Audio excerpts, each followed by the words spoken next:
یرمیہ 21واں باب جو 14 آیات پر مشتمل ہے۔ یروشلم کی شکست کی پیشن گوئی۔ وہ کلام جو خداوند کی طرف سے یرمیہ پر نازل ہوا جب صدقیہ بادشاہ نے فشور بن ملکیہ اور صفنیہ بن ماسیہ کاہن کو اس کے پاس یہ کہنے کو بھیجا کہ ہماری خاطر خداوند سے دریافت کر، کیونکہ شاہ بابل نبوکت رزر ہمارے ساتھ لڑائی کرتا ہے۔ شاید خداوند ہم سے اپنے تمام عجیب کاموں کے موافق ایسا سلوک کرے کہ وہ ہمارے پاس سے چلا جائے۔ تب یرمیہ نے ان سے کہا، تم صدقیہ سے یوں کہنا کہ خداوند اسرائیل کا خدا یوں فرماتا ہے کہ دیکھ، میں لڑائی کے ہتھیاروں کو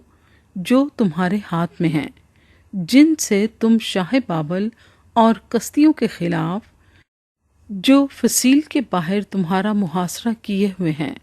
لڑتے ہو، پھیر دوں گا، اور میں ان کو اس شہر کے بیچ میں اکٹھے کروں گا،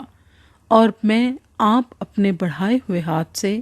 اور قوت بازو سے تمہارے خلاف لڑوں گا، ہاں، قہر و غضب سے، بلکہ قہر شدید سے، اور میں اس شہر کے باشندوں کو، انسان و حیوان دونوں کو ماروں گا، وہ بڑی وبا سے فنا ہو جائیں گے۔ اور خداوند فرماتا ہے، پھر میں شاہ یہودہ صدقیہ کو اور اس کے ملازموں اور عام لوگوں کو جو اس شہر میں وبا اور تلوار اور کال سے بچ جائیں گے، شاہ بابل نبوکت رزر اور ان کے مخالفوں اور جانی دشمنوں کے حوالے کروں گا، اور وہ ان کو تحت دیخ کرے گا، نہ ان کو چھوڑے گا، نہ ان پر ترس کھائے گا اور نہ رحم کرے گا۔ اور تو ان لوگوں سے کہنا، خداوند یوں فرماتا ہے کہ دیکھو، میں تم کو حیات کی راہ اور موت کی راہ دکھاتا ہوں۔ جو کوئی اس شہر میں رہے گا وہ تلوار اور کال اور وبا سے مرے گا،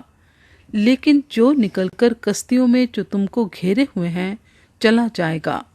وہ جیے گا اور اس کی جان اس کے لیے غنیمت ہوگی، کیونکہ میں نے اس شہر کا رخ کیا ہے کہ اس سے برائی کروں اور بھلائی نہ کروں۔ خداوند فرماتا ہے، وہ شاہ بابل کے حوالے کیا جائے گا اور وہ اسے آگ سے جلائے گا۔ یہودا کے شاہی گھرانے پر قہر۔ اور شاہ یہودا کے خاندان کی بابت خداوند کا کلام سنو، اے داؤد کے گھرانے، خداوند یوں فرماتا ہے کہ تم سویرے اٹھ کر انصاف کرو اور مظلوم کو ظالم کے ہاتھ سے چھڑاؤ، مبادا تمہارے کاموں کی برائی کے سبب سے میرا قہر آگ کی طرح بھڑکے اور ایسا تیز ہو کہ کوئی اسے ٹھنڈا نہ کر سکے۔ اے وادی کے بسنے والی، اے میدان کی چٹان پر رہنے والی، جو کہتی ہے کہ کون ہم پر حملہ کرے گا یا ہمارے مسکنوں میں کون آ گھسے گا، خداوند فرماتا ہے، میں تیرا مخالف ہوں، اور تمہارے کاموں کے پھل کے موافق میں تم کو سزا دوں گا، خداوند فرماتا ہے، اور میں اس کے بن میں آگ لگاؤں گا